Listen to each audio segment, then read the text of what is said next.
This once $500, now $1,500 Lego Death Star set retired back at the end of 2020. And for no particular reason, I thought it would be a good time to crack the seal on this beautiful set and take a closer look at all the amazing detail, the insanely priced minifigures, and a whole lot more.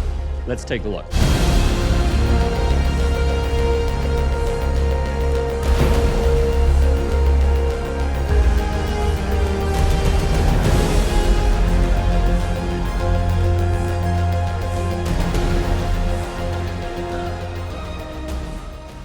So back in 2008, LEGO released this first edition of this massive LEGO Death Star, which must have done very well on the shelves because in a very unusual move, the LEGO group actually decided to upgrade the set in various ways and then basically release the exact same set back onto the shelves in 2016, which is the set we are opening up today. So I purchased my copy of this second edition back at the end of 2020 when it was retiring for the retail cost of $500. And I had no idea that the set had actually gone up that much in value until doing this video, but I guess we have to do what we have to do. Basically, just cutting the tab on this box is about a $700 purchase. Crazy.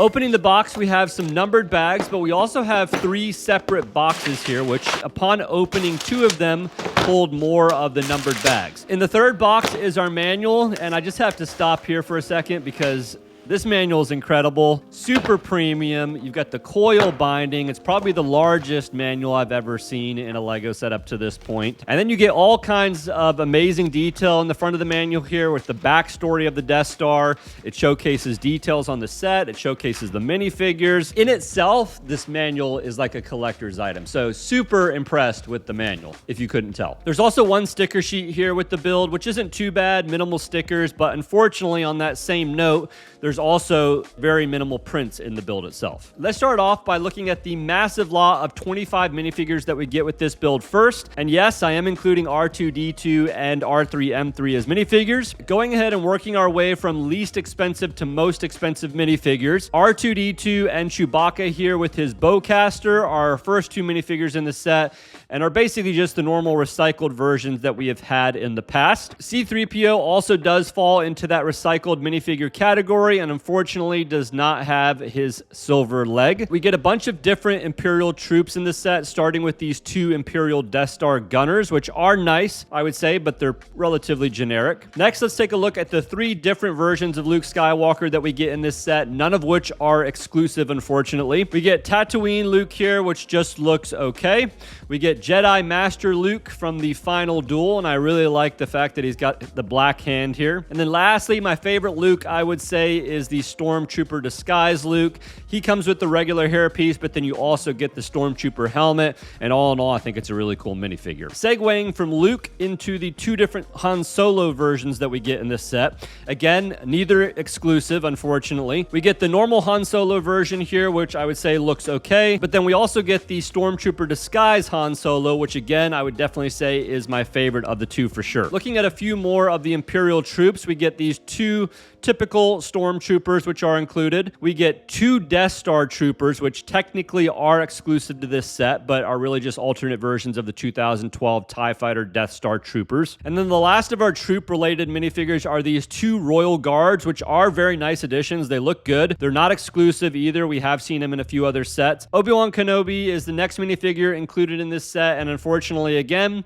not exclusive. Then we come to Emperor Palpatine. Not an exclusive version, but it is a nice upgrade from the previous Death Star version that we got back in 2008. Princess Leia, on the other hand, is the next one here, and she does beat out the boys, Han Solo and Luke, both in exclusivity and in price. Technically speaking, this minifigure is exclusive to this set, but it's really just basically an alternate version of her minifigure, as you can see. Darth Vader here is, of course, a must-have with this set. Unfortunately, again, not an exclusive version, and he was featured in 2 other sets, but again, is also a nice upgraded version from the Darth Vader from the 2008 version. But now it is time to get into the most expensive and exclusive minifigures in this set, and I've got to say, these are some good minifigures. Starting it off with the Death Star droid. Awesome minifigure. This is our first exclusive Death Star droid, which looks absolutely great, and then has the great looking all black molded head. R3M3 is next, and again is exclusive to this set, and I have to say is looking really good in this bright blue. The next exclusive and very expensive minifigure in this set is this Imperial Officer.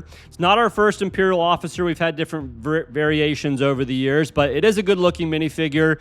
No printing on the legs, unfortunately, neither on the arms, and then you just get the one facial print on the front side, but I like the torso printing. I think it looks good. I like the hat. I think that looks really good as well, so it's a cool minifigure, no doubt about it. The second most exclusive and expensive minifigure in this set is this Imperial Navy Officer minifigure, which is also a very good looking minifigure. Again, no printing on the arms and the legs, and only just the one facial print, which is unfortunate, but I gotta say that all black look looks really good, and all around this minifigure is a really cool looking minifigure. And now for the most exclusive and most expensive minifigure in this set, it is going to be the Grand Moff Tarkin minifigure at well over $100 in price.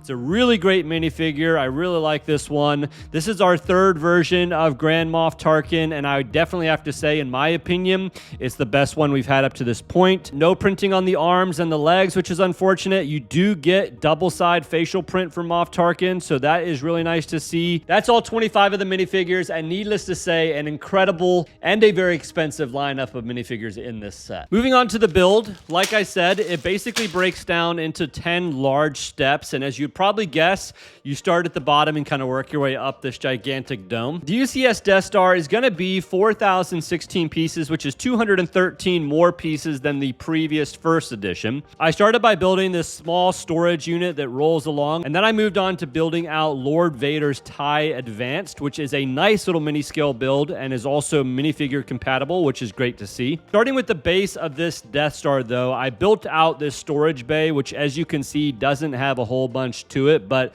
it definitely gets better as we continue to go upwards. Bags 2 through 5 had me building out the second floor, and I'm going to start out by pointing out this great little recreation of the trash compactor scene from A New Hope. You installed this little secret bar up here, which can be pressed inward, which will basically simulate the sides of the compactor closing in, just like we saw in the movie. There's even this little Easter egg here of this carnivorous Dianoga sticking his head up from underneath, which is a very nice inclusion. Moving to the next room over, I built out the level 6 core shaft where Obi-Wan Kenobi took out the Docking Bay 327's tractor beam, which allowed the Millennium Falcon to flee, and you can even simulate this as well by pulling this adapter out. The next room to the right is the central core shaft, which houses the Death Star's air shaft, as we can see here with these air ducts. Conveniently, there is also this cord hanging here in order to recreate the valiant rescue of Princess Leia by Luke by using a grappling hook to swing across the divide. The cargo bay is next, featuring this large yellow mechanical arm that has some basic movement, but nothing too amazing. It also has a grabber at the end of the mechanical arm, but to be honest, it's pretty weak and doesn't really grab all too much, which is unfortunate. There's also some stairs in this room for leading into the central core shaft, along with this gun rack as well over here on the wall. And then probably the coolest part of this room is going to be this cargo elevator. This knob right here can be turned, which will then lift the cargo elevator upwards by using a series of gears in order to put tension on this attached string. And then the last room on this second level houses the rotating turbo laser turret. This gun is really well designed with a couple seats to control the gun. I really like the look of this thing. You can shoot the included lasers by pressing down on the top here, and then once you shoot your lasers, there are a couple extras mounted over here on the wall. Bags 5 through 8 had me building out the third level. And first we have the Cell 2187 in detention block AA-23, which is basically where Princess Leia was imprisoned by Darth Vader. For some reason, I really like the look of this long hallway. It's kind of trippy, honestly, if you ask me. On the left side here, we have this hidden trap door that can be activated by turning this knob and will basically drop any intruders into the previously mentioned trash compactor. And then on the right side here, we have a ramp that leads to basically a small upper level with really nothing on it. Outside of all that, though, there are some control panels up here for the jail at the front, and then we also get this kind of cool swiveling security camera up above, which I thought was a really cool inclusion. The next room over is the infamous Emperor's Throne Room. This is one of the larger rooms in this set, which gives you some really good space to recreate that iconic scene in the movie that we all know and love. And then continuing over, we have Docking Bay 327, which can store the before mentioned Lord Vader's TIE Advance ship. You can simply hang this TIE Advance on this rack here, which is surprisingly solid actually. And then this is also where all your cargo will be lifted up to from the cargo bay below, which we talked about previously. Unfortunately, the arrows here on the floor in this room are all stickers. And then the last room on this third floor, and undoubtedly my favorite room in this entire set, is the room housing the super laser firing dish. The dish itself was a little tedious to put together, I will admit, but man, does it stinking pop when you put those green translucent lasers on the actual dish. There are also some controls in this room. We have some up here on this platform, as well as a mechanism here to open or lock this room off in emergencies. And then there's a bunch of controls on the side of the super laser, which are basically attached. I really like how they added also these translucent windows right here as well on the side of the gun, allowing you to see basically all the internal working of the gun itself. But then that leads me to the fourth and the final floor, which is built in bags 9 through 10. Right above the room housing the super laser dish is the super laser fire control room. This is kind of where the more elaborate controls are housed for the super laser. We can see this stickered screen over here on the wall showing what I believe is like Earth or some other planet. And then we can also flip it around to show this more holographic diagram on the screen. And then the main control for the super laser is actually right here. Basically, you can turn this knob, which allows the laser to either be pointed higher or lower, whichever you prefer. It's super cool. You can also turn it left or right if you want to. So there is a lot of movement in this super laser, which is nice. And then to the right of the super laser is the conference room, which is where basically all the leaders of the Galactic Empire meet. All the chairs do swivel and the tabletop can be lifted up basically in order to store guns or whatever other items you might have lying around. And then we come to the second to last room housing two rotating turbo blaster turrets. The turrets can swivel side to side, and then the turrets themselves can also be lifted up by turning this knob on the side here, which is cool, but unfortunately they don't actually fire any projectiles. And then the final room in this massive Death Star is the droid repair room. In here there are going to be several tables that can be used to analyze the droids. We have tools, bins for parts, and then we have this knob up here which actually swivels the spaceship hangar down below in the docking bay. And then lastly is this large central turbo lift shaft running right down the middle of the Death Star. You can turn this knob here, which again uses some thread to create tension and allows to pull up the lift from down below. Unless I did something wrong here, I couldn't find a way to have the lift sit here at the top. As soon as I let the knob go, it would basically fall right back to the bottom. Definitely unfortunate if that is right, but maybe you all can let me know on that one if you know the answer. And that's it. I have completed the 2016 Death Star, and you probably can already guess what I think of it. I thought the build experience was next level.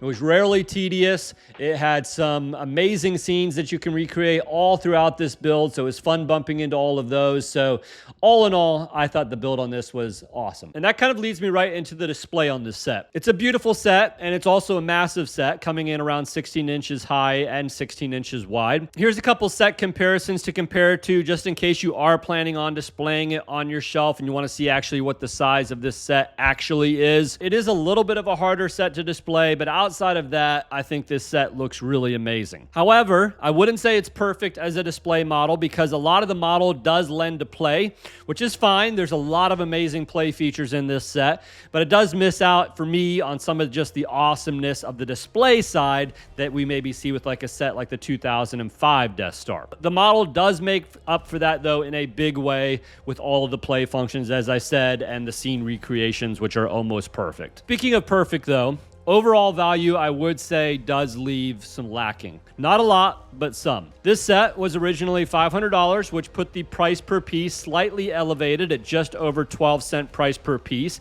but that was pretty normal for a Lego Star Wars set at the time. Of course, now this set basically sells for, on average, for a new sealed set around $1,500 on eBay, which is obviously insane. Is it worth it at the $1,500 price tag? To be honest, I'm not sure that I would pay that. Taking a quick look back at just like the overall value though of just the minifigures in this set though, the pricing is insane because if you wanted to get your hands on just a full set of these 25 minifigures, you're going to spend just under $500 for all these minifigures. minifigures. Lastly, I asked all of you what you thought of this iconic Death Star, and there was definitely some mixed thoughts on it, with CJP 1599 here making an interesting comment saying it just needed the panels to cover the rooms and it would have been perfect. Overall though, looking at the grade you all gave it, 80% said that they liked the set, which will give this a pretty solid community grade at the end of the day. Here are all the final grades on this set, with the final grade being an 85 out of 100 and falling just shy of that must-buy category. I would say if I had reviewed this back in the day when it first came out, it would absolutely have been a must-buy on my list, but